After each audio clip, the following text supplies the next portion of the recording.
Mm. ¿Listo? Ya.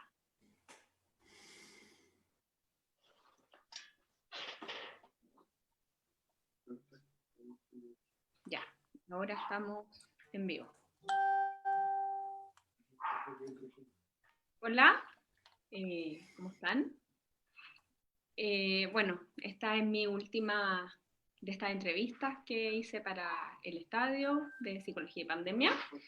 Y en esta oportunidad, pensando en distintos temas de interés, decidí hablar de un tema que yo creo que ha sido un temazo durante esta pandemia, que es el tema de la alimentación, de la comida, y por ese motivo decidí invitar a la Judith Price, nutrióloga muy seca, y para que nos pueda hablar un poquito sobre el tema.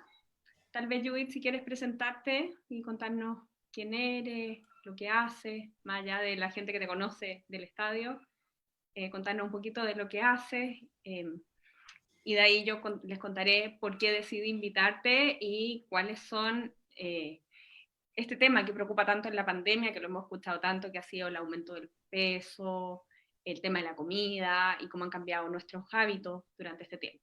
Tal vez parte presentándote y luego a lo mejor respondiendo como esta pregunta de cómo ha cambiado nuestra relación con la comida durante la pandemia, lo que tú has visto. Ya. Bueno, primero, muchas gracias por la invitación de una psicóloga seca, de verdad, y reconocida nacionalmente en este tema. Un honor haber sido pensada para esto. Bueno, un poco lo que yo hago, soy médico, hice el magíster de nutrición y me dedico a nutrición y diabetes, pero básicamente nutrición y cirugía bariátrica. Trabajo en un centro de cirugía bariátrica de un hospital institucional, del Hospital de Ipreca. Y bueno, también tengo una consulta donde veo pacientes ya más de todo tipo.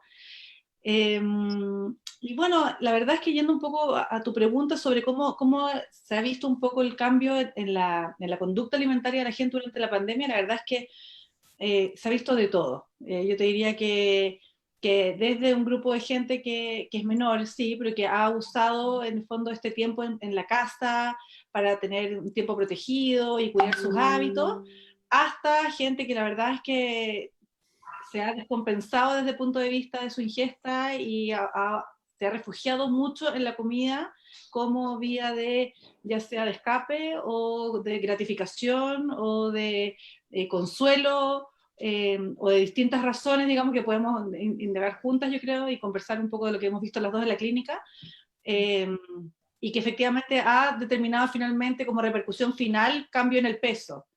Pero es como que la verdad lo que más me preocupa a mí es ver todo lo que está detrás del peso, eh, y cuán mal lo sufre la gente en este proceso. Lo han pasado mal. Y en ese sentido, lo que tú crees, que cuando ahora estamos como en un periodo distinto ya de la pandemia, como en un periodo ir de a poquito como abriéndonos, retomando de alguna forma, muy de a poco la vida, ¿y tú crees que todos estos cambios que han habido en la alimentación, en el peso, se van a ir retomando junto con esto? O sea, a medida que vayamos como de a poco volviendo, ¿nos vamos a regular solos o requerimos como algún tipo de cambiar? ¿Cómo tú visualizas que esto va a ocurrir? Porque en general, lo que yo he visto en los estudios es que la gente ha aumentado, se ha visto un aumento significativo, algunos estudios hablan de 4 kilos, otros de 8 kilos durante la pandemia. ¿Tú crees que esto va a regularse solo en la medida en que volvamos a activarnos más o debiéramos como hacer algo al respecto? Mira, es bien interesante ese tema porque hay hartas publicaciones que han salido de experiencias, porque nosotros estamos como 3, 4 meses corridos con la experiencia que vivió España, que vivió Italia, que vivieron algunos otros países en Europa, en el mundo en general, en la parte de Europa y Asia. Y, por ejemplo, hay algunos papers que cuentan sobre la experiencia en Polonia y otros que cuentan sobre la experiencia en España, sobre los cambios de hábito de consumo de las personas que estuvieron durante cuarentenados, igual que nosotros, mucho tiempo. Y hay cosas bien interesantes. Por ejemplo, hay un subgrupo de gente que se vio que aquellos que previo a la pandemia tenían sobrepeso u obesidad, vieron efectivamente que su sobrepeso y obesidad empeoró. durante la pandemia. Muy pocos bajaron o mantuvieron su peso. Aquellos que tienen un índice de masa corporal normal o que en el fondo eran normopeso, se vio que la verdad es que se mantenían. Las variaciones eran muy poco significativas. Y aquellos que tenían bajo peso previo a la pandemia tendieron a seguir en esa línea. O sea, un poco esto te da a entender de que finalmente, o uno puede suponer que en situaciones extremas finalmente la conducta un poco como que se exacerba lo previo, digamos, ¿ya?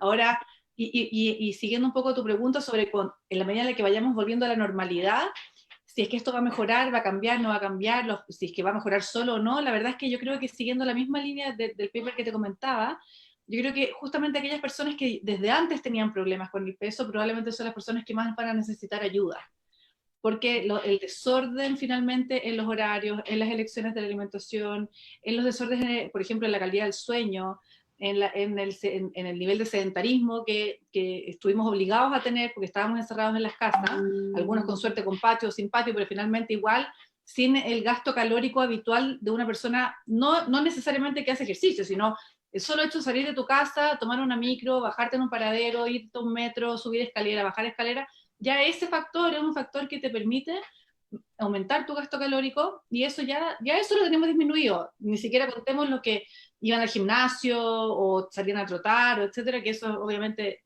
lo vieron mucho más disminuido. Pero, como te digo, yo creo que la gente que venía previamente con un peso más o menos normal y con conductas alimentarias más o menos normales, no deberían tener grandes problemas para recuperar o para volver a normalizar esos 2 o 3 kilos que probablemente se ganaron por este periodo. Pero sí aquellas personas que tienen, como te digo yo, antecedentes de problemas con la conducta alimentaria, tanto por exceso como por déficit, probablemente van a necesitar más apoyo para poder normalizar este tema. Bueno, yo desde mi perspectiva también como psicóloga, yo siento que las emociones también influyen mucho en cómo nos relacionamos con la comida. Desde tu perspectiva de nutrióloga, ¿qué tanto tiene que ver el cómo lo estemos pasando, el cómo estemos vivenciando esto con nuestro comer? ¿Cómo lo ves tú?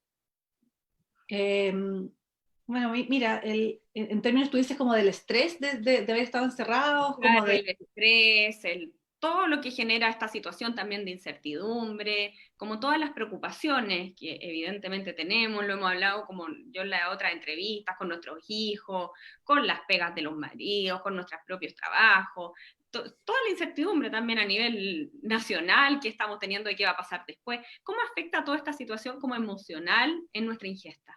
¿Cómo lo ves tú? ¿Qué relación estableces? ¿Tiene que ver? ¿Tenemos que preocuparnos también de esa área? O sea, yo creo que es fundamental, no es lo que yo crea, sino ni lo que tú, sino que en el fondo es lo que dice la ciencia finalmente. Efectivamente, nuestras emociones, nuestras conexiones neuronales están muy relacionadas entre lo que nos pasa y finalmente nuestras conductas y nuestras elecciones de alimentos. Eh, Antropológicamente, como seres humanos, hemos vivido hace miles de millones de años periodos de hambruna, periodos de sequía, periodos de aluviones, periodos de eventuales vacas flacas, vacas gordas, digamos, y que finalmente quienes sobrevivían eran quienes lograban tener una sobreingesta finalmente y tenían un poco más de tejido adiposo y un poco más de reservas para pasar estos periodos de hambruna. Entonces, genéticamente, también algunos tienen alguna carga mayor de tipo de genes ahorradores de calorías, ahorradores de energía, que los van a determinar que hagamos ciertas elecciones de alimentos y que también metabólicamente tengamos más tendencia o tengan más tendencia a acumular ese exceso de calorías. Ahora, emocionalmente también hay harta relación entre el comedor emocional, el comedor que en el fondo busca satisfacer ciertas emociones, que en el fondo yo creo que eso nos puedes explicar mucho mejor tú que lo que puedo hablar yo.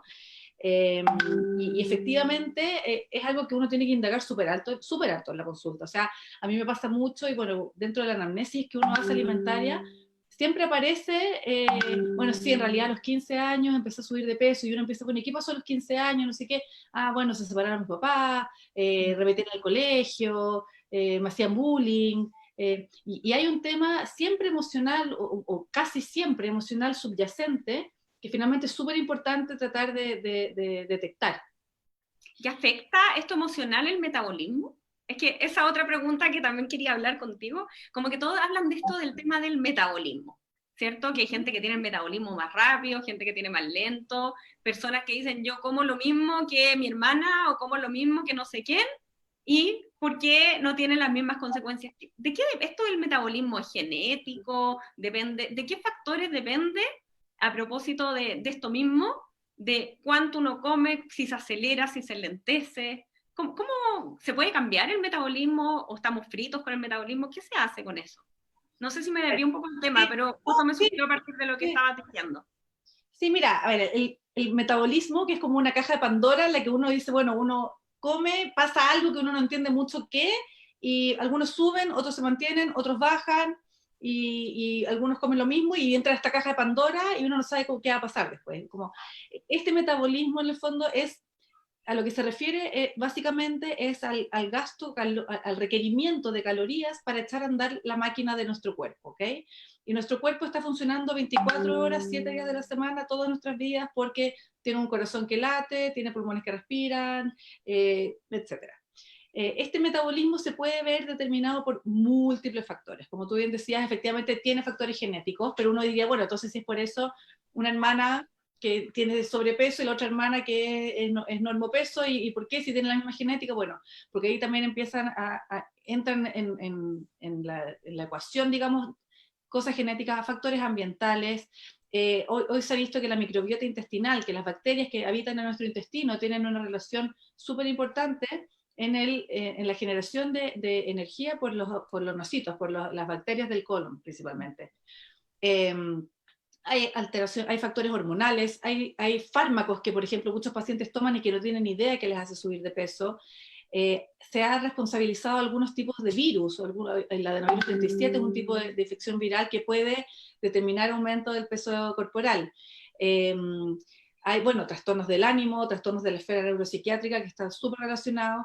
Y finalmente, todos estos factores, que estoy hablando de la contaminación ambiental, se ha visto que en ciudades más contaminadas que menos hay más riesgo de padecer obesidad y sobrepeso que en otras. Entonces, finalmente, todos estos factores que te estoy comentando yo, obviamente el ejercicio, la ingesta de alcohol, etc., todos estos factores finalmente van a hacer estímulos que van a estimular o inhibir cierto sector de nuestro hipotálamo, que es una parte muy especial de nuestro cerebro, donde hay receptores bien específicos que controlan el set point del peso corporal, ¿ok? Y van a determinar un set point. Esto es como cuando tú tienes calefacción en la casa y tú quieres que tu calefacción se mueva entre 20 y 24 grados, por ejemplo, por decirte una cosa.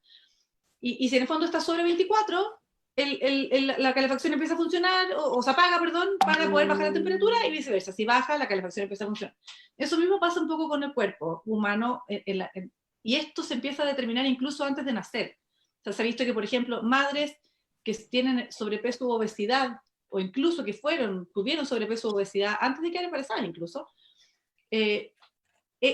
pueden generar cambios en los óvulos, digamos, y que esos óvulos, al ser fecundados, pueden tener cambios epigenéticos que van a determinar que ese feto, después niño, humano, adulto, tenga algunos cambios en la expresión de algunos genes que van a determinar mayor riesgo de obesidad, por ejemplo. O, bueno, y así muchos determinantes. Entonces, todos estos factores finalmente van a jugar con este set point y van a determinar que tu cuerpo, tuyo, Stein Mayer, el mío, Judith Price, se mueva más o menos en términos generales en cierto parámetro. Hay algunos que tienen este set point corrido, por decirlo de alguna manera, o mal educado, o mal influido, o mal estimulado, y que va a determinar que esa persona tenga un set point más alto o más bajo, y es ahí donde uno tiene que ir a trabajar. Ahora, trabajar en el set Para no es entender como... el set point, de alguna forma no debiéramos naturalmente pasar hambre para mantener ese set point. Ese set point se mantiene. ¿Cómo se mantiene ese set point? Lo que pasa es que ese set point de alguna manera se determina por todos estos factores que te mencionaba, desde lo genético, desde lo antes de nacer, desde el material genético de tus papás, a tu propio proceso durante el embarazo, de tu propia gestación, de tu infancia, después de las cosas ambientales que conversamos, etcétera, se va a ir determinando este set point. Y en algunas personas, por ejemplo, con trastornos de la conducta alimentaria, o pacientes que tienen abuso de alcohol, tabaquismo, etcétera, van a ir de a poquito minando este set point, y finalmente uno va a tener que ir trabajando aquellos factores que determinaron que este set point se alterara para poder lograr intentar normalizarlo.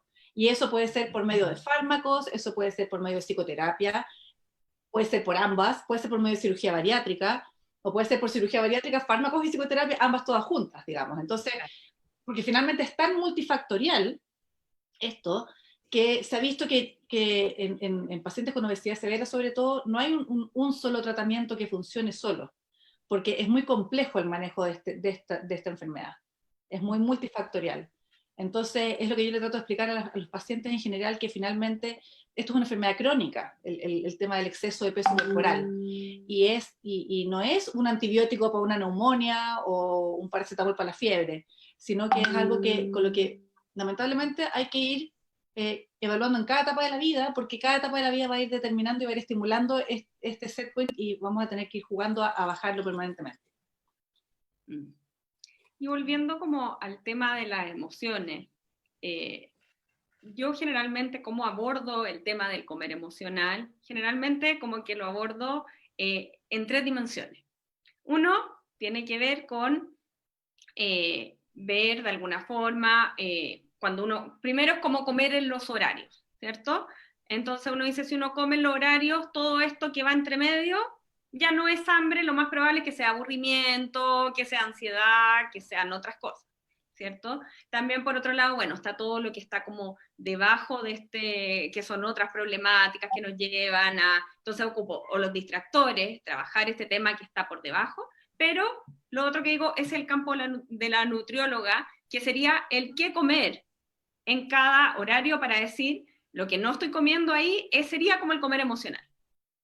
¿Qué para ti sería como una alimentación normal, como una alimentación saludable? Siempre se habla como la alimentación saludable y muchas veces el hablar de la alimentación saludable es como hiper sana. Entonces creo que también ahí como que la alimentación saludable, cuando te dicen así como la ensalada, la proteína y un poquito, ¿qué sería la alimentación saludable? Pero pensando en una alimentación que no sea tema tanto la comida. ¿Cómo sería una alimentación saludable para cualquier familia, para cualquier persona? ¿Qué llamarías tú una alimentación saludable? O sea, yo creo que es súper importante lo que tú indagas y de hecho es muy importante cuando uno trabaja con las psicólogas como trabajar justamente lo que tú dices, como tratar de ponerle nombre a esos momentos que efectivamente el cuerpo no le está pidiendo al paciente fisiológicamente que le falta comida. O sea, por ejemplo, el paciente que se levanta a las 3, 4 de la mañana a comer porque se despertó y de repente abrió los ojos y estaba comiéndose un sándwich en el refrigerador, fisiológicamente no tiene ningún sentido, porque es una persona que ya había conciliado el sueño en el fondo, entonces ahí uno empieza a hablar, por ejemplo, de un trastorno del sueño. O sea, te das cuenta como... Y ese trabajo que hacen las psicólogas con los pacientes es súper importante. Ahora, ¿por qué también es importante? Porque un poco lo que nosotros como nutriólogos y las nutricionistas fundamentalmente, te diría yo te diría que la pega de las nutricionistas es muy importante en la prescripción de la dieta, finalmente, que son las que más saben. Las nutriólogas fuimos aprendiendo en el camino, porque la verdad es que en medicina re poco nos enseñaron de dietoterapia o nada. Las nutriólogas fuimos aprendiendo al final del camino después, pero yo por lo menos me apoyo mucho en las nutricionistas, creo que es un trabajo que pueden hacer mucho mejor que nosotras. Y, y finalmente, bueno, lo que yo pienso como una alimentación saludable, la verdad es que tal vez me va a hacer poca propaganda, pero yo creo que la alimentación saludable finalmente es una alimentación que incluye, ojalá idealmente, todos los grupos de alimentos. Y dentro de los grupos de alimentos están los azúcares refinados, y dentro de los grupos de alimentos están las grasas saturadas, pero entendiéndolo como algo no demonizado, sino como conociéndolo y sin temerle, consumirlos de manera puntual, de manera alejada en el tiempo, pero sin tener esta demonización. Siento que el último tiempo ha habido un viraje hacia lo extra, súper, hiper saludable y el súper alimento y la súper vitamina y la súper salubridad y el súper deporte y finalmente siento que eso tampoco es saludable. No es saludable porque finalmente no llevaron el tiempo y termina generando en los pacientes mucha frustración cuando no lo logran, primero que nada, porque son idealizados en modelos en modelos finalmente, modelos que tampoco sabemos si realmente son tan reales. ¿Ah? y termina generando mucha frustración, y en el fondo también la restricción, también genera, tú mejor que yo podías explicar lo que genera la restricción desde el punto de vista emocional. Entonces, finalmente, evidentemente yo también en la anamnesis alimentaria le pregunto al paciente, ¿alguna intolerancia a algún alimento? ¿Alguna restricción alimentaria? Nosotros en la colonia tenemos muchas restricciones de tipo de kashrut, que finalmente no es restricción, pero sí es como evitar algunas cosas. Y también pregunto por mañas, porque también es súper importante respetar este tipo de cosas dentro de la cosa. O sea, yo jamás a un paciente que no le gusta comer pescado lo voy a obligar a comer pescado. Claro. Mi pega es educarlo de lo importante que sería que pudiera consumir ácidos grasos omega 3 y en el fondo poliinsaturados y que le van a hacer muy bien para la salud, pero si no lo quiere hacer no lo voy a obligar.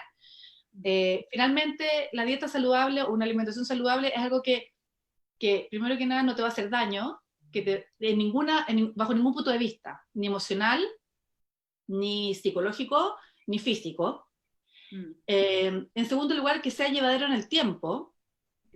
Estas cosas que son muy intensas, muy restrictivas, o que seleccionan solo un tipo de alimentación, solamente una fuente de o proteínas o grasa, y demonizan los carbohidratos.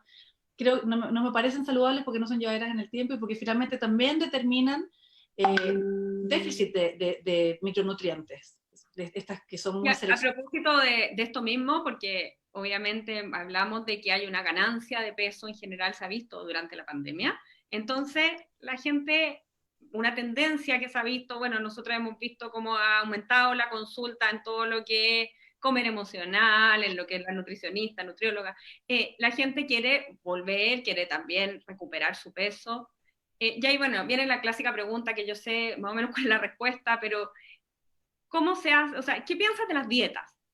A propósito de esto del comer saludable y que ha habido una mayor ganancia de peso, entonces, ¿qué piensas de las dietas? Hay muchas, bueno, está el ayuno intermitente, está siempre la dieta de Lleno, moda. lleno. Sí, está lleno. ¿Cuál es tu opinión?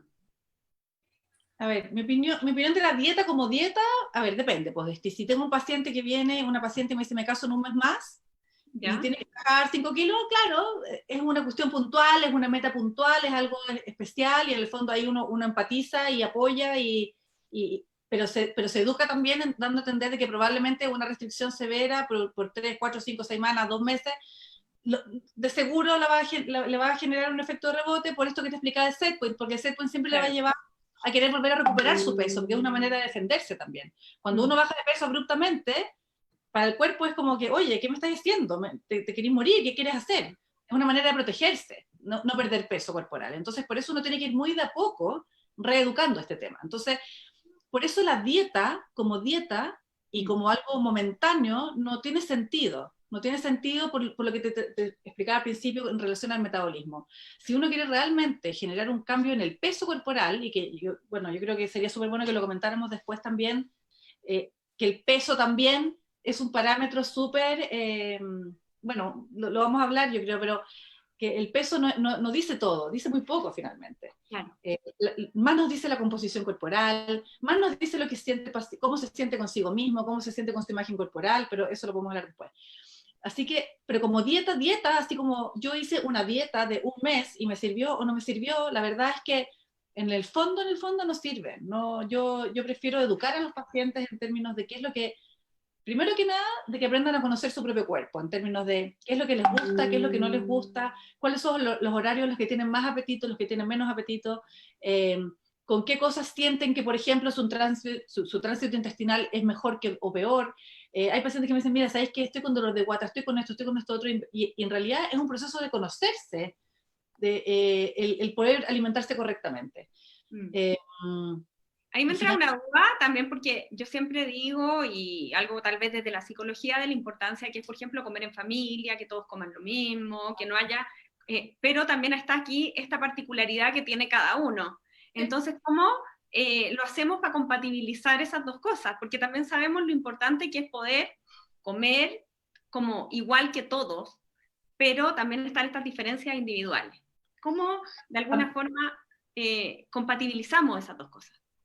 Sabes que es súper interesante. Tengo muchos pacientes que son mamás, ponte tú, y que me dicen, bueno, yo la verdad es que no como, y me dicen, no me hagas una dieta que tenga que comer brócoli, coliflor, Me dice, porque yo cuando chica no comía, nunca me dieron, y la verdad es que como no me gustaba, no me la comía. Entonces, y después lo peor de todo es que repiten ese mismo patrón con los hijos, etcétera. Claro. Es heavy porque en el fondo lo pasan mal finalmente. O sea, la gente que tiene mucha restricción por maña o porque no le gustan las cosas, finalmente lo pasa mal porque tiene pocas opciones para poder elegir. Y cuando tenéis pocas opciones para poder elegir, te aburres. Y cuando te Ya. aburres, finalmente echáis mano a lo más rápido. Y lo más rápido es comida procesada. Y la comida procesada no es tan buena en exceso. No es buena en absoluto en exceso. Entonces, por eso es tan importante lo que tú decís de comer en familia. Ahora, es súper importante igual respetar los gustos de los hijos. O sea, yo, a mi hija le cargan los champiñones. Y no sé por qué, pero a todos nos encanta, pero a ella le cargan. Y bueno, y no le va a pasar nada si no come champiñones, porque en realidad es una cuestión que no le gusta nomás. Claro.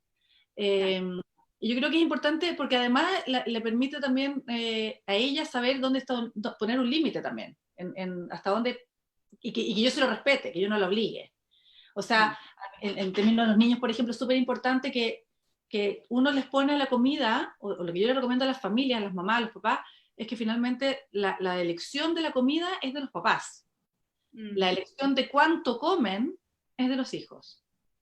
Eh, o sea, yo en la casa hay reineta con quinoa y esa es la comida. No se hacen caracoquesos y no se hace arroz con huevo. Esa es la comida. ¿No quieres comértelo todo? No te lo comes todo, pero esa es la comida que hay. Y después, si no quieres comer, perfecto, te va a tocar la once y la once te va a tocar lo que te toque comer en la once. Puede ser huevo o puede ser palta. No, brownie no. Huevo o Mm. palta. ¿Me explico? Y finalmente las elecciones las da, uno da las opciones, ellos pueden elegir y ahí tienen el espacio para elegir, pero dentro del marco que uno como papá le tiene que dar para ofrecerle lo más saludable posible. Y dentro de esto saludable, porque siempre está este límite, como te hablaba antes, de entre lo saludable y el irse como para el otro lado, ¿cierto?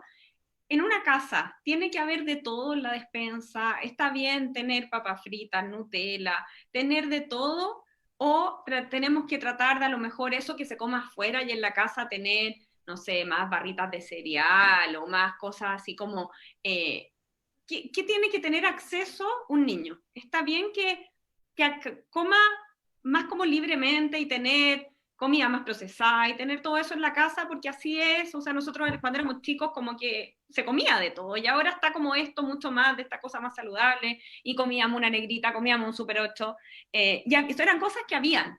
¿Qué piensas de eso? ¿En una casa tiene que haber de todo? Yo, fíjate que yo soy de la idea, y esto la verdad es que con con el especialista que hablís probablemente te va a dar, no hay una recomendación clase A y súper así como aunada sobre cómo manejarlo. ¿Ah? Efectivamente, cuando nosotros éramos chicos nos comíamos el Super 8 y la negrita, pero salíamos a jugar al condominio, no teníamos play, no teníamos la tele prendida todo el día, teníamos 4 canales y al final esperábamos las 5 de la tarde o las 7 para ver la teleserie y era el rato que veíamos tele y el resto del tiempo estaba ahí en la calle jugando, ¿cachai? Hoy en día eso no es así, hoy en día la cantidad de razones para quedarse en la casa y no salir a jugar, sin ir más lejos como lo que hemos visto ahora en la pandemia, eh, claro, hacen que finalmente el gasto calórico de los niños sea mucho más bajo. Yo soy de la idea de que no hay que demonizar la comida chatarra y que no hay problema con tener en la casa ocasionalmente y puntualmente algunas cosas. Yo creo que si finalmente uno en la casa no tiene nunca chocolate, no tiene nunca un paquete de galletas, no tiene, finalmente lo que uno provoca, me imagino yo, es que lo busca afuera. Tú como psicóloga me imagino que lo puedes ver mucho más. Entonces yo soy de la idea de que, ahora, sí creo que si uno puede buscar alternativas más saludables, por ejemplo, si te gusta cocinar o no te gusta, pero ahora en la pandemia puedes aprender, si puedes hacer queques más saludables, a los que es más saludable, genera esa instancia además para poder estar con tus hijos, porque es un momento en que uno puede además compartir en torno a algo que tiene que ver con cocinar, con comer, con crear, eh, y vas a ganar doble, digamos, vas a comer algo un poquito menos procesado y vas a compartir un rato más con tus hijos en el fondo. Pero demonizarlos a mí me parece que no es un buen negocio. A propósito de esto, sé que tú te dedicas más a los adultos, pero seguro que es un tema que maneja. ¿Qué hacemos, por ejemplo, cuando algún hijo, algún niño de la familia está con sobrepeso? Muchas veces para ellos no es tanto tema, no, muchas veces no hay tanta motivación o preocupación en ello, pero sí es un problema que preocupa muchas veces a los padres. ¿Cómo abordaríamos, qué piensas tú de cómo abordar ese tema de alguna forma para no dañarlo en la sensación, en su imagen, para no... ¿Cómo manejarías tú ese tema a nivel nutricional? ¿Cómo lo hacemos cuando sabemos que hay un integrante de la familia que está con un sobrepeso? Mira, es súper interesante esa pregunta porque a mí me llega de lado, digamos, yo no veo niños, pero me llega de lado cuando uno está viendo un paciente y me dice, mira, y mi hijo está en las mismas. O de hecho muchas veces, no muchas, pero no pocas veces, los pacientes consultan y dicen, mira, la verdad es que me tengo que cuidar yo porque mi hija va por las mismas. Entonces Claro. le quiero dar el ejemplo. Mm. Entonces, lo que tú preguntas es súper interesante porque muchas veces eso ocurre cuando uno de los padres o ambos padres tienen algún exceso de peso o sobrepeso o obesidad. Se da por esto que yo te explicaba que hay algo genético también. Eh, yo creo que es súper importante en los niños, bueno, primero que nada, las dietas restrictivas en los niños están out, digamos, o sea, no se deberían indicar por millones de factores, desde psicológicos hasta biológicos, hormonales, factores de crecimiento, entonces no están indicadas. Eh, pero sí, en este grupo de niños es súper importante la educación, es súper importante la educación de los papás. Por ejemplo, en una familia con niños con sobrepeso, yo sí trataría de evitar la presencia en la casa de acceso ilimitado a chocolates, a galletas, etcétera, y ahí sí sería bastante estricta en términos de restringirlo a algo muy, muy, muy puntual para poder apoyar a este niño con el problema. Eh, trataría y más que nada yo creo que es importante tratar a la familia entera. O sea, Mm. no hacer de que, es que tú como tú estás gordo, entonces tú comes distinto que nosotros. Porque hay gente que lo hace, o sea, al niño le ponen la ensalada y al hermano le ponen el arroz. O sea, eso no. O sea, en el fondo esto es una intervención familiar en que si alguno de los padres está con exceso de peso, hacerse cargo también y predicar con el ejemplo.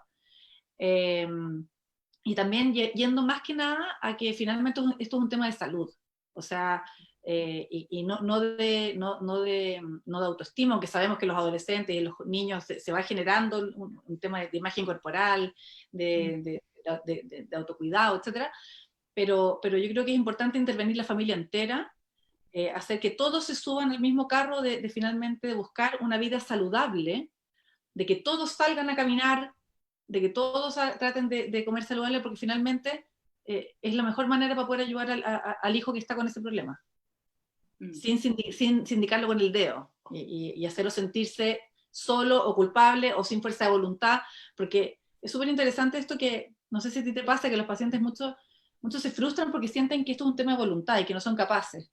Mm. No sé cómo lo manejáis tú eso. Sí, o sea, bueno, el tema de la obesidad sabemos ya que es una enfermedad y que no depende de la voluntad. Y en ese sentido también, bueno, está el tema del estigma, que yo creo que también es un tema que finalmente es lo que muchas veces genera más ansiedad y más comer, que tiene que ver, bueno, con la restricción, por un lado, y por otro lado también con todas estas cosas, a veces como estas bromas y todos estos comentarios que finalmente hacen que la persona también vaya sintiendo como que no se la puede o que tiene que ver con su incapacidad de poder controlar ciertas cosas. ¿Mm? Pero pensaba a propósito de eso también, en que muchas veces tenemos al niñito con sobrepeso, al adolescente deportista que por otro lado necesita comer mucho más, y por otro lado la madre que está con... es difícil este tema de que en la familia se coma lo mismo. O por ejemplo, algunos que no comen carbohidratos en la noche, que también hay mucho mito también en relación a lo que está bien comer y lo que no está bien comer, y yo creo que hablamos con cada familia y cada familia tiene sus teorías de si usan aceite, si no usan aceite, cuándo tener postres, si todos los fines de semana tenemos torta, postre, o si eso es solo para el cumpleaños.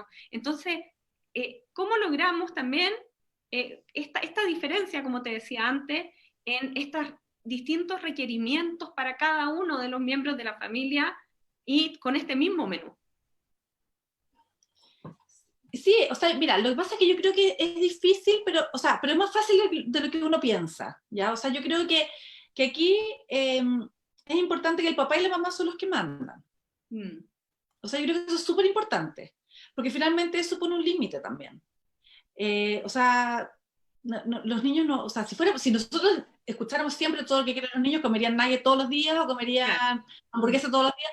En el fondo yo creo que ahí finalmente, lo primero es que el, uno como papá y como mamá es responsable finalmente de la salud de su hijo. Eso es como lo principal, y tenemos que entender la alimentación finalmente como una herramienta de salud, ¿ya? Como O salud, así como en términos generales. No sé, yo por ejemplo en mi casa trato de hacer un día pollo, un día carne, un día legumbre, un día vegetariano. ¿Hay algún tip así como que dicen, no sé, la dieta mediterránea? ¿Hay algún tip así como que sería como lo saludable para preparar así como en el día a día, así como en el menú semanal de una familia? Sí, eso está súper documentado. Las guías, por ejemplo, las guías ministeriales acá en Chile recomiendan 2 veces a la semana carnes blancas, 1 o 2 veces a la semana pescado, una o 2 veces a la semana legumbres, ojalá 1 vez a la semana solamente carnes rojas, ojalá 5 porciones de frutas y verduras al día, que ojalá sean menos frutas y más verduras, y de distintos grupos, y las porciones en general son entre media taza, una taza, dependiendo del tipo de fruta o verdura. Eh, Disminuir obviamente los consumos de azúcares y grasas trans y grasas saturadas lo más posible. En el fondo cocinar, evitando cocinar usando aceites a grandes temperaturas y en grandes cantidades en el fondo. No reutilizar aceites, porque ahí es donde están todas las grasas trans, que es cierto que finalmente son súper dañinas para la salud. Eh, Eso es como en términos generales. Ahora, menús, como te digo, uno puede encontrar en muchas partes. Ahora, claro, ahí después uno empieza a tener situaciones puntuales. Por ejemplo, el hijo con la intolerancia a la lactosa, o la hija que es alérgica al pescado, o el marido que no le gustan las legumbres. Y bueno, ahí uno va jugando y va buscando, ¿cierto?, la manera un poco de satisfacer las necesidades de la familia. Eh, pero en términos generales yo te diría que finalmente el límite lo tienen que... Yo siempre recomiendo a los papás que ellos son los que ponen el límite porque son los responsables, y dentro de esos límites uno se puede mover, y 1 vez a la semana o un par de veces muy puntuales uno puede, qué sé yo, pedir comida en delivery o ir a comer afuera o comer cosas que están fuera, pero que en el fondo finalmente más que la periodicidad es que se entienda que es algo excepcional y que no es lo habitual esto de comer las papas fritas o de comer, pero hacerlo también, porque dentro de eso también, tú lo sabes mejor que yo, está el goce, está un momento de conversación con la familia, está un momento de pasarlo bien, y eso es súper importante. O sea, nosotros como judíos vivimos en torno a la comida, y no nos mataron y comemos, y tenemos todo este cuento, ¿cierto?, del Seder de Pesaj, o de la comida de Rosh Hashanah, o de Yom Kippur, o Shabbat, todos los viernes, sin ir más lejos. Claro. Nuestros perfiles están llenos de jalot, porque ahora todos hacemos jalot, y porque en verdad qué cosa más rica, y maravilloso. Entonces, no podemos sacar eso tampoco de la ecuación, no podemos llevar la alimentación y la comida solamente a cuántas calorías es el pedazo de jalá, sino que es todo lo que está detrás de eso, es el rato que estuve con mi hija cocinándola, es que mi marido está feliz porque la casa está con olor a pan recién hecho, es que a mi hijo le encanta en la mañana con mantequilla, y qué rico, ¿cachai? Y eso yo creo que no podemos sacar. Súper importante. Y una pregunta, ¿cuándo le decimos a alguien, anda a preguntarle a una nutrióloga o un nutricionista, cuándo es este tema un tema preocupante? Porque de alguna forma no basta, y lo hemos conversado siempre, que no basta con ver un cuerpo para saber que ese cuerpo requiere ayuda solamente, porque así como tenemos todos distintos colores de ojo, todos tenemos distintos cuerpos, hay cuerpos que son más delgados, otros son más gruesos, todos los cuerpos son distintos. Entonces, ¿cuándo sería recomendable, cuándo le decimos a alguien, ¿sabes qué? Sería bueno que recurra a un especialista. ¿En qué momento? O sea, a ver, yo, como lo hablamos antes, siempre hablando sobre peso y obesidad, ¿cierto? Yo creo que, primero que nada, hay que entender que el sobrepeso y la obesidad son enfermedades que aumentan el riesgo de padecer de ciertas enfermedades, ¿ok? Y eso es así. Está demostrado que a un mayor grado de porcentaje de grasa corporal, hay más riesgo de hacer diabetes mellitus tipo 2, hipertensión arterial, infartos al corazón, colesterol alto, hígado graso, problemas musculoesqueléticos, trastornos del ánimo, etcétera, etcétera, apneas del sueño. ¿Eso es más en obesidad o en sobrepeso también? Sobrepeso también.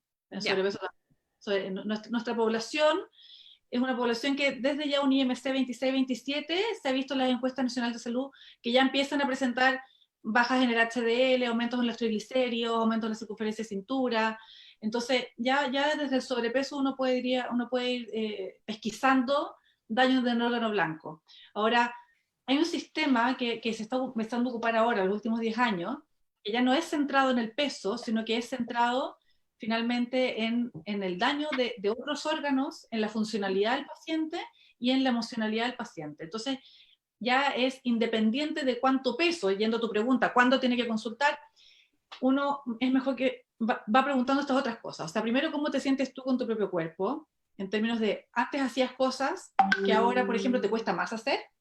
Esto es independiente del peso, yo todavía no he pesado al paciente. Claro. Pero, por ejemplo, antes te pasaba que caminabas 10 cuadras y ahora caminas 10 cuadras y te estás muriendo. ¿Sientes eso? ¿Sientes que antes de hacer las mismas cosas? Eso uno va evaluando la funcionalidad. En la parte emocional, uno pregunta, ¿cómo te sientes tú con tu propio cuerpo? ¿Qué es lo que te molesta? ¿Qué es lo que con qué no te sientes cómodo? Y obviamente la parte médica, biológica, física, que es finalmente cuando uno examina al paciente y empieza a encontrar rasgos de resistencia insulínica o de, bueno, ya de frentón, otro tipo de problemas ya a nivel de laboratorio, examen físico. Entonces, en base a todo eso, finalmente uno se hace una idea. ¿Cuándo recurrir? Yo te diría que es cuando la persona se siente mal en términos de sentirse mal con su propio peso. Como te digo, hay pacientes que no necesariamente tienen un exceso de peso tan grande, pero no se sienten bien, estaban acostumbrados a pesar cierta cantidad de peso y de un momento a otro, entre comillas, ya sabemos que no es de un momento a otro, hay cambios. Sí, pero también hay un tema ahí, cuando hay subidas repentinas o bajadas repentinas, también a lo mejor, porque a veces también puede haber algún tema ahí que es importante evaluar, o sea, cualquier cambio, me imagino, en poco tiempo O sea, debe ser... eso médicamente hay que verlo. O sea, hay diabetes que debutan con pérdidas de pesos abruptas y hay que diagnosticarlas precozmente. Hay algunas enfermedades hormonales que pueden determinar un aumento de peso progresivo que uno tiene que encontrar la causa. O sea, médicamente hay algunas enfermedades que uno tiene que buscar dirigidamente cuando no ha habido ningún cambio y que uno dice, bueno, ¿qué pasa? Sí, médicamente. Y por eso la verdad es que yo a la mayoría de mis pacientes les pido exámenes de entrada un poco para saber, y no pocas veces uno encuentra alguna cosa que se puede manejar. Estamos más o menos en el tiempo, se me pasó demasiado rápido.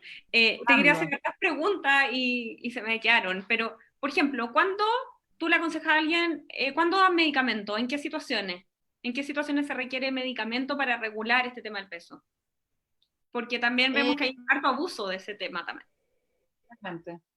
Y lamentablemente es un abuso que le ha quitado harta fama a los fármacos que finalmente son fármacos que son buenos, pero por ser mal utilizados, la gente dice, no, yo usé ese remedio y subí de peso y no me sirvió de nada. Pero cuando uno empieza a preguntarle bien cómo lo usó, claro, nunca lo usó bien, entonces era esperable que no le funcionara.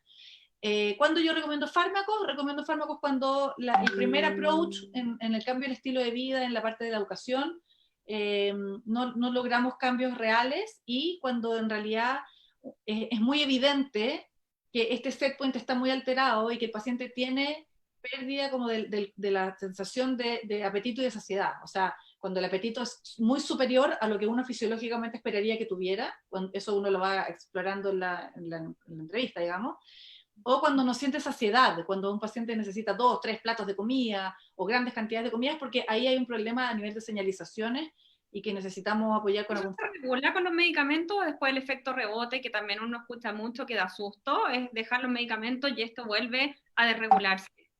¿Los medicamentos regulan eso?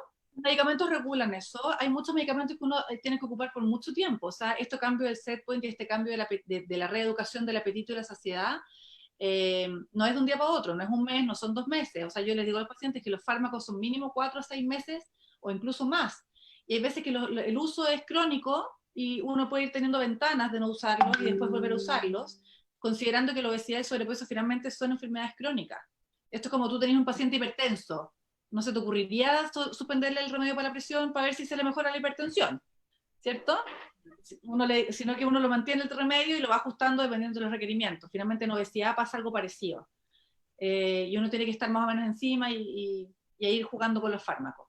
Claro, bueno, ahí yo como psicóloga te digo que también me imagino que habrá que hacer todo un trabajo de cambio de Totalmente, hábitos y un cambio totalmente. más también mientras se apoya con los O sea, medicamentos. Totalmente. De hecho, muchos pacientes les va mucho mejor con su psicoterapia si uno los ayuda con fármacos porque finalmente se les apaga un poco el síntoma y pueden también elaborar mejor y trabajar mejor estas nuevas herramientas que tienen que ir adquiriendo para el momento de sacar el fármaco, poder tener estas herramientas adquiridas en la psicoterapia. ¿Y cuándo indica operar? Mira, en pacientes que metabólicamente están muy enfermos, yo creo que es una muy buena opción. Está bien demostrado que, yo soy miembro del directorio de la Sociedad de Cirugía Bariátrica, así que Por eso te lo pregunto. es una recomendación, y porque creo mucho en que la opción quirúrgica es una buena opción para mucha gente. Pacientes con diabetes descompensadas, con diabetes de difíciles manejos, o que tienen muchos antecedentes metabólicos, pacientes con antecedentes de mucho antecedente familiar, mucha genética, en que ese exceso de peso está como a punto de hacer una bomba de tiempo, explotar así un infarto, yo a esos pacientes les recomiendo, pacientes con obesidad mórbida, creo que la cirugía es la mejor opción. Pacientes que han intentado una y otra vez tratamiento médico, farmacológico, psicoterapéutico y que no les ha funcionado, uno tiene que escalar en las opciones que hay. Y la cirugía bariátrica es una opción súper válida. ¿Es verdad que es muy fácil la ganancia de peso después de la cirugía bariátrica? Mira, los últimos estudios, porque la verdad es que la cirugía bariátrica como tal no tiene tanto tiempo, tiene 20 años más o menos, así como la conocemos ahora. Se hacía antes, pero de una manera diferente. El porcentaje más o menos de un 30% de reganancia de peso. Reganancia de peso se refiere a, bueno, hay muchas maneras de describir la reganancia de peso, pero una es, por ejemplo, reganar más del 50% del exceso de peso perdido. Eso es más o menos un 20 o un 30%.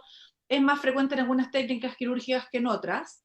Es más frecuente en mujeres que en hombres. Es más frecuente, bueno, y ahí uno va también como viendo qué paciente se puede ver beneficiado por más tiempo a la cirugía. Hoy uno puede como predecir un poco qué paciente puede que regane y qué puede que no. Entonces, y en base a eso también uno va o no aconsejando la cirugía. Ahora, de vuelta, hay gente que regana peso, pero es básicamente no porque haya fracasado la cirugía, no por falta de fuerza de voluntad del paciente, sino porque, de nuevo, es una enfermedad crónica que se está manifestando. Y que se está manifestando, probablemente en ese momento el paciente, claro, ya no se va a haber comido 2 McDonald's y 3 pizzas, pero sí probablemente o está consumiendo alcohol, o está picoteando todo el día porque le caben pequeñas cantidades de comidas todo el día, o está durmiendo pésimo y se levanta en la noche a comer, o etcétera, etcétera, etcétera. Entonces, o bueno, o millones de otras razones también. Y finalmente, de nuevo, no es un fracaso, no es no es para frustrarse, sino que finalmente es una manifestación de nuevo de la enfermedad y que uno tiene que ir ahí apoyando en todo el camino. Entonces, más o menos así como para ir resumiendo, lo primero sería tratar de llevar una vida saludable en la casa y tratar, estoy pensando en cómo vamos a retomar estos kilos ganados durante la pandemia. Entonces, en una primera instancia sería tratar de regular en la casa, ir de a poco activándose un poco más. Si eso no resulta y vemos que alguien está con un sobrepeso, recurrir a un especialista para que nos ayude con estas pautas y de ahí avanzando hasta esto del riesgo de obesidad que estamos hablando. Esa sería como más o menos como la línea, ¿no? Claro, o sea, yo creo que en el fondo es eso, o sea, ir como tratando de reordenar los horarios, de sueño y vigilia, o sea, horarios para dormir, horarios para estar despierto, y dentro de eso horarios para comer, tener cuidado con las porciones, ni muy poco, ni mucho, idealmente fraccionar, es bien recomendado porque eso sí te puede mejorar el metabolismo en términos de que hace funcionar tu intestino entre medio. Mira, algunos recomiendan hasta 7 veces al día.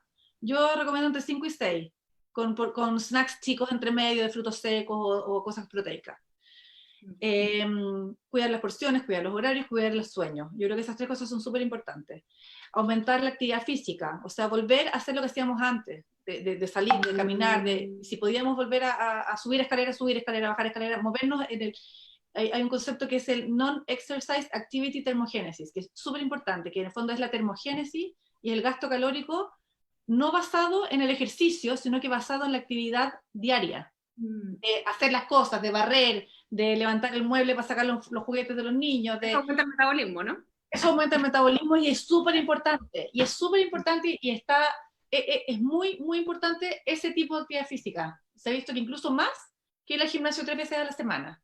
Entonces, si estáis sentado mucho rato, pararte, caminar 5 minutos, 10 minutos y volver a sentarte. O sea, ese tipo de actividad física de verdad que es muy, muy, muy útil. Bueno, y para el ánimo también, obviamente, estarse mientras uno Totalmente, se mueve, claro, absolutamente totalmente. repercute. Bueno, estamos en la hora. Fue súper rico hablar contigo. Súper. Muchas gracias. Quería, como para cerrar, que me digas así como con todo, me gusta cerrar siempre con un mensaje. Entonces, como tal vez algo que no, como un mensaje de cierre en relación a cómo nos relacionamos con el tema de la comida, considerando este tema que ha sido tan importante en pandemia, cómo vamos recuperando, cómo vamos a lo mejor volviendo para tampoco caer en esta relación más patológica con la comida, cómo vamos de a poco recuperando esta relación con la comida que se alteró tanto durante pandemia. Mira, yo creo que es súper importante poner la comida en el lugar que le corresponde, ¿ya? La comida no es... por ahí algunos dicen que el que come sano es mejor persona, el que come carne es peor persona. La comida finalmente es lo que necesitamos para vivir, ¿ok? Somos animales, somos personas, somos humanos, necesitamos combustible para vivir. Ojalá que aquello que elijamos sea lo más sano y para honrar y cuidar nuestro propio cuerpo, y el cuidado de nuestro propio cuerpo finalmente no es solamente el comer lechuga y la verdura y la fruta, sino que también es lo que nos hace sentir bien y la hedonía que tiene en relación a lo que hablábamos antes de poder disfrutarlo con nuestros familiares y con nosotros mismos.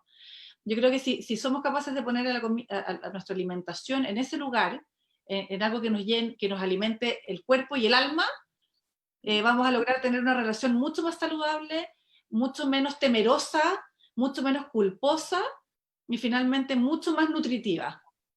Y yo creo que eso es lo que me gustaría dejar como mensaje. Finalmente, como médico, a mí me toca ver mucha enfermedad relacionada al exceso de peso, pero me gusta no llevarlo solamente allá, sino que creo que en el proceso de poder mejorarse de esta enfermedad o de poder saber llevarla, es también amigarse con este concepto, porque si no, no sirve de nada llenar a los pacientes de pastillas, que yo lo puedo hacer, digamos, yo se los digo, yo te puedo llenar de pastillas, pero si no nos mejoramos en el proceso y en el camino, con todo esto que yo te digo, es muy difícil que nos vaya bien. Así que yo creo que eso es como un mensaje para llevarse a la casa. Muchas gracias al estadio por darme esta oportunidad de hacer esta entrevista. Y bueno, gracias a ti por compartir tus conocimientos y por darnos también una relación y una visión tan linda de la relación con la comida. Así que Gracias a ti por la invitación y al estadio. Me encantó este espacio, lo felicito. Y nada, pues echamos de menos nuestro estadio, así que esperamos sí, estar ahí pronto. muchas gracias.